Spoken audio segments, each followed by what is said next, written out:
하나님을 향하여서 우리 찬양했으면 좋겠습니다. 나의 마음을 다하여서 전심을 다하여서 주님 홀로 주님만 영광 돌리길 원합니다 하며 이 시간 이 찬양 고백합니다.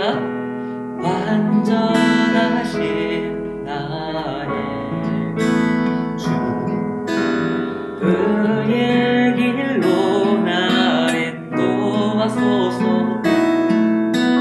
하신 모든 일 주님의 영광 다 경배함. 우리 다시 처음부터 찬양합니다. 완전하신 나의 주 완전하신 나의 주 그의 길로 날 인도하소서. 행하신 모든 일 주님의 영광 다 경배함. 예배합니다. 찬양합니다. 예배합니다. 찬양합니다. 주님만 날 다스리소서.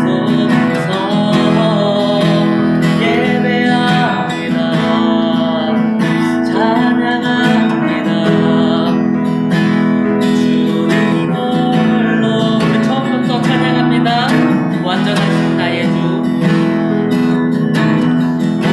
완전하신 나의 주 그의 길로 날 인도하소서. 행하신 모든 일 주님의 영광 예배합니다. 찬양합니다.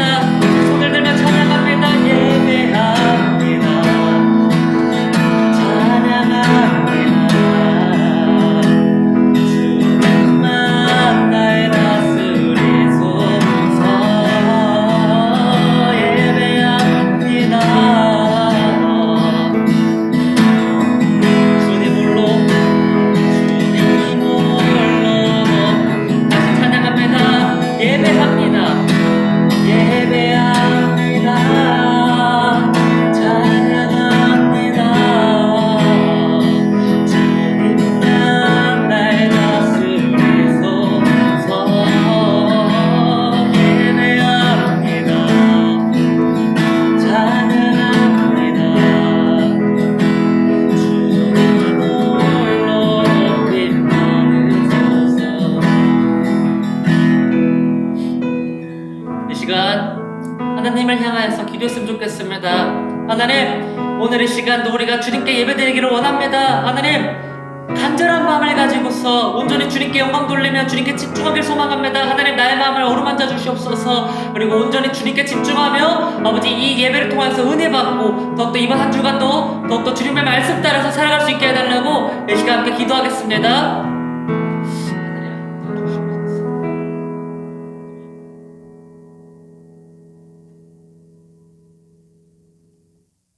다 함께 사도신경을 고백합니다.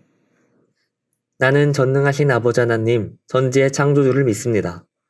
나는 그의 유일하신 아들, 우리 주 예수 그리스도를 믿습니다. 그는 성령으로 잉태되어 동정녀 마리아에게서 나시고 본디오 빌라도에게 고난을 받아 십자가에 못 박혀 죽으시고 장사된 지 사흘 만에 죽은 자 가운데서 다시 살아나셨으며 하늘에 오르시어 전능하신 아버지 하나님 우편에 앉아 계시다가 거기로부터 살아있는 자와 죽은 자를 심판하러 오십니다. 나는 성령을 믿으며 거룩한 공교회와 성도의 교제와 죄를 용서받는 것과 몸의 부활과 영생을 믿습니다. 아멘.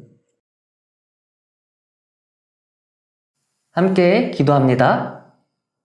사랑으로 우리를 지켜주신 하나님 아버지, 이번 한 주간도 우리의 삶 가운데 언제나 동행하여 주시니 감사합니다. 하나님, 이번 한 주간 우리가 어떻게 살아갔는지 우리의 삶을 되돌아봅니다. 하나님, 어쩔 때는 우리가 언제나 주님을 찬양하고 감사하며 또한 주님이 주신 사랑을 많은 이들에게 나눠주는 그런 모습들로서 우리가 살아갔을지도 모릅니다. 또는 반대로 우리가 주님의 말씀을 등지고 하나님의 뜻에 위배되는 삶을 살아갔을지도 모릅니다. 하나님, 혹시나 우리가 알고 또는 모르게 지었던 죄가 있다라면은 하나님 주님 아버지 앞에 엎드려 회개하는 심정으로서 나가서 하나님 그럴 때 우리가 용서받을 수 있는 그로 인하여서 그것에 대한 기쁨을 우리가 다시 한 번 더 주님께 감사로서 표현하며 나아갈 수 있는 주님의 귀한 아들, 딸 되게 하여 주옵소서. 하나님, 우리가 말씀을 듣습니다. 주님이 주시는 그 말씀을 오늘 우리가 들을 때 잘 집중하게 하여 주시고 이 말씀을 우리 마음판에 잘 새겨서 우리가 또한 이번 한 주간 살아갈 때 아버지 이 말씀을 잘 기억하고 우리가 이 말씀대로 실천하며 준행하며 살아가는 주님의 귀한 어린 양 되게 하여 주옵소서. 시종일관 하나님 우리가 말씀 가운데 기대고 또한 온전히 하나님께 집중하며 나아가는 이 예배 시간 되게 하여 주시며 우리가 드리는 이 예배 하나님 홀로 영광 받아 주옵소서. 감사함 예수님의 이름으로 기도합니다. 아멘. 성경을 가슴에 품고 말씀 고백하겠습니다. 이것은 내 성경입니다. 성경은 내게 말씀하시는 하나님의 음성입니다. 하나님이 누구이시며 나를 향한 하나님의 목적이 무엇이며 내가 얼마나 복되고 사랑받는 사람인지 말해줍니다. 그리고 내가 어떤 사명과 비전을 품고 살아야 할지 가르쳐줍니다. 오늘 이 말씀 앞에 마음의 문을 엽니다. 내 심령이 열려있는 만큼 나는 새로운 축복을 받을 것입니다. 이제 하나님 말씀을 기꺼이 듣겠습니다. 오늘 우리에게 주시는 하나님의 말씀은 창세기 1장 27절에서 28절, 2장 18절에서 25절 말씀입니다. 함께 교독합니다.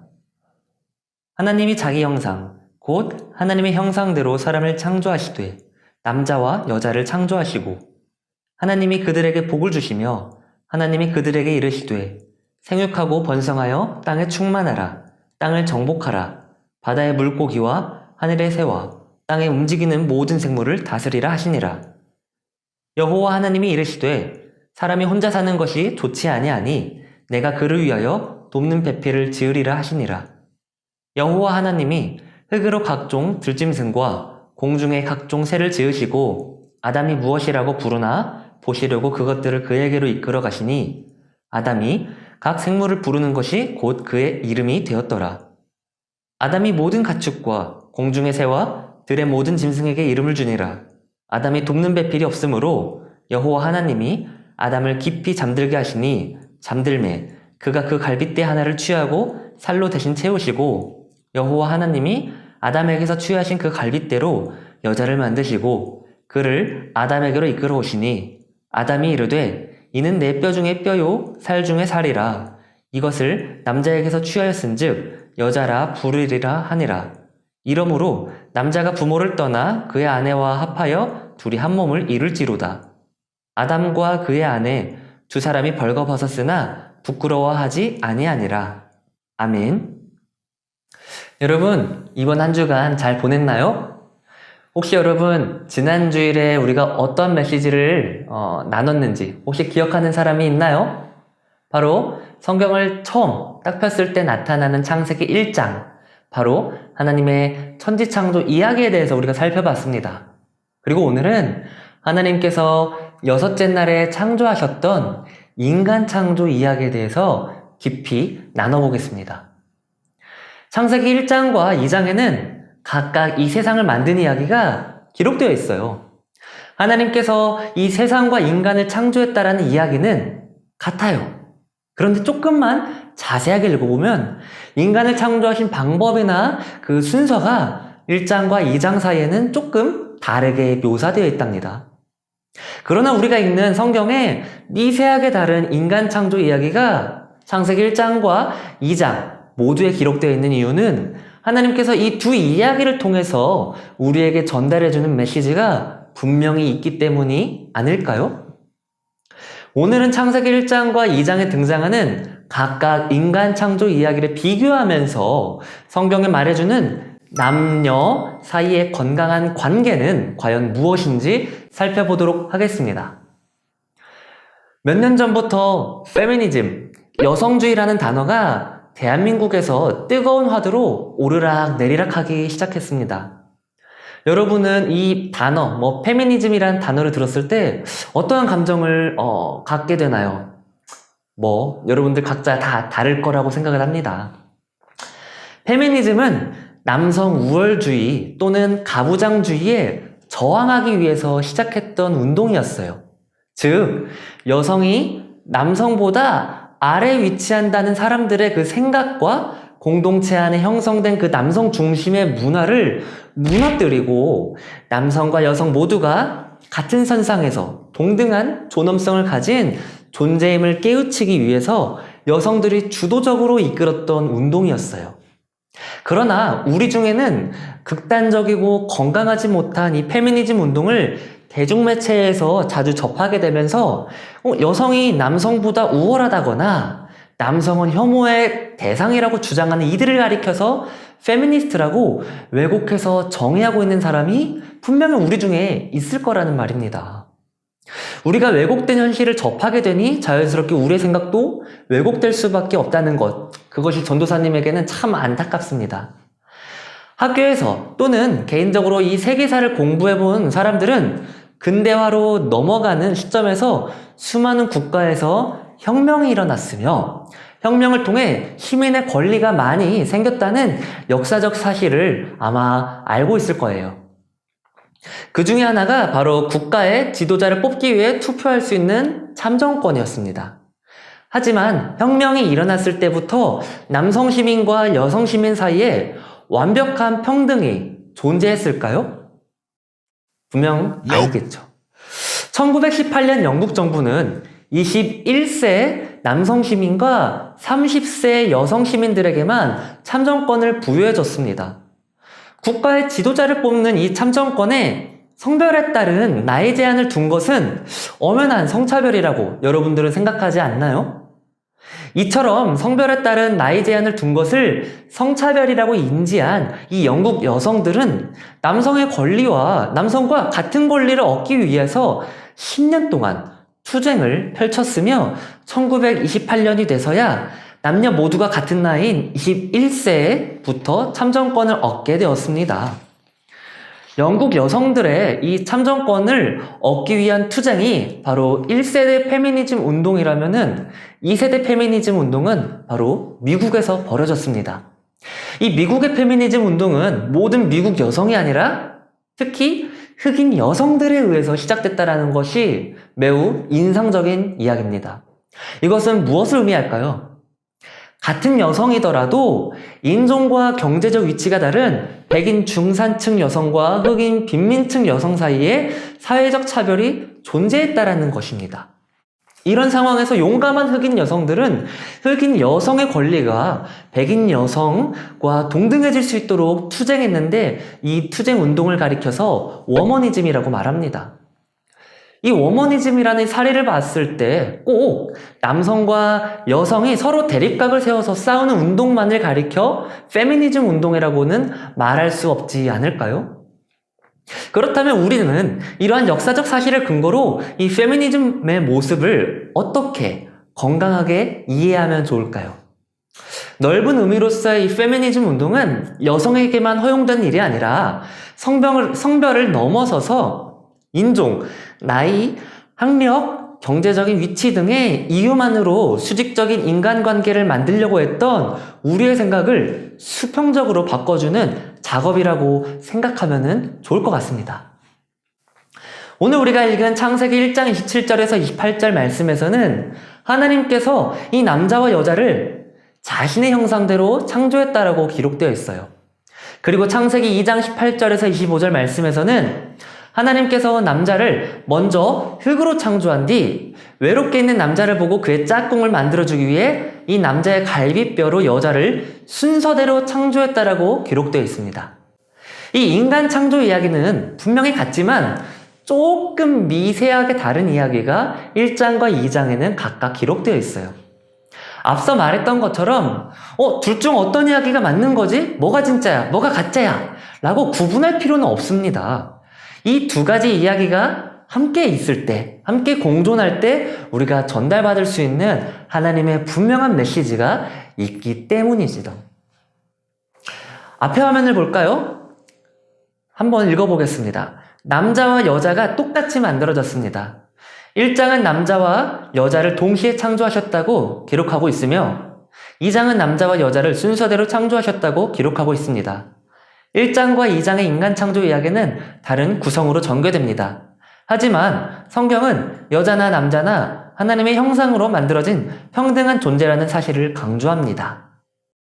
이 창세기 1장 27절 말씀에는 하나님의 형상대로 사람을 창조하시되 남자와 여자를 창조하시고 라고 기록되어 있어요. 남자가 뭔가 여자보다 대단하거나 특별해서 남자만 하나님의 형상대로 창조되고 여자는 그렇지 못하다는 이야기가 성경에 기록되어 있나요? 분명히 그렇지 않습니다. 남자와 여자 모두가 하나님의 형상대로 동등하게 창조되었다라고 성경 말씀에는 분명히 기록되어 있어요. 이 이야기는 하나님의 형상을 닮은 남자도 존귀한 것처럼 여자 역시 존귀한 존재임을 말해주고 있으며 절대로 남자와 여자 사이에 어떠한 차별이 존재해서는 안 된다고 하나님은 우리에게 분명하게 말씀하고 있습니다. 따라서 하나님을 믿는 우리의 입술과 행동과 손가락이 혹여나 누군가 대화할 때 아니면 페이스북이나 인스타그램이나 다른 SNS 속에서 성차별을 하고 있다면 남자와 여자 모두 하나님의 형상대로 지음을 받은 존재다라는 말을 계속 반복해서 고백하시기를 바랍니다. 다음 글 한번 읽어보겠습니다. 남자와 여자가 다르게 만들어졌습니다. 남자와 여자 모두 존엄한 존재이지만 남자와 여자 사이에는 신체적인 구조와 사고 그리고 감각 등의 차이가 존재합니다. 그러나 이 차이가 차별을 말하는 것은 아닙니다.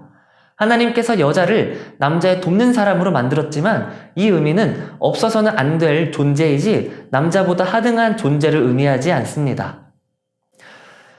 여자가 무슨 축구야? 여자는 집에서 요리나 하고 애나 키우면 되지. 라는 말은 여성의 사회적인 입지가 남성보다 한참 아래에 있다고 생각되는 그 성 역할에 관한 전통적인 고정관념에서 나오는 말이기에 이러한 말은 엄격히 차별적 발언이다 라고 우리는 말할 수 있을 것입니다. 이러한 차별에 대해서는 우리가 분명히 민감하게 반응해야 해요. 그러나 남자와 여자가 신체적인 구조가 다르기에 성 역할에 대한 차이가 전혀 없다라고 또 말할 수는 없지요. 창세기 2장에는 하나님께서 아담을 먼저 흙으로 만드시고 이후 하와를 아담의 이 갈비뼈로 만들었다는 내용이 기록되어 있습니다. 남자와 여자가 만들어진 방법의 차이가 엿보이는 부분이죠. 그리고 이 창세기 2장 18절에는 남자의 갈비뼈로 만들어진 하와를 향해 남자를 돕는 사람이라고 묘사하고 있습니다. 여러분은 이 돕는 사람이라는 말을 들었을 때 여성이 남성에게 있어서 부수적인 존재처럼 느껴지나요? 성경에 기록된 돕는다라는 이 히브리어 단어의 의미는 누군가를 도와줄 수 있는 충분한 능력과 여건이 있는 사람이 도움이 필요한 누군가에게 도움을 주는 것을 의미하지 마치 하녀나 종이나 부하가 윗사람이나 주인의 희중과 일을 강압적으로 부탁받아서 억지로 들어주는 것을 의미하지 않습니다. 따라서 하와를 소개하는 이 돕는 사람이라는 단어에서 돕는다라는 개념은 도움을 주는 주체와 도움을 받는 객체가 서로 같은 위치에서 있을 때 사용 가능한 단어다라고 여러분이 이해했으면 좋겠습니다.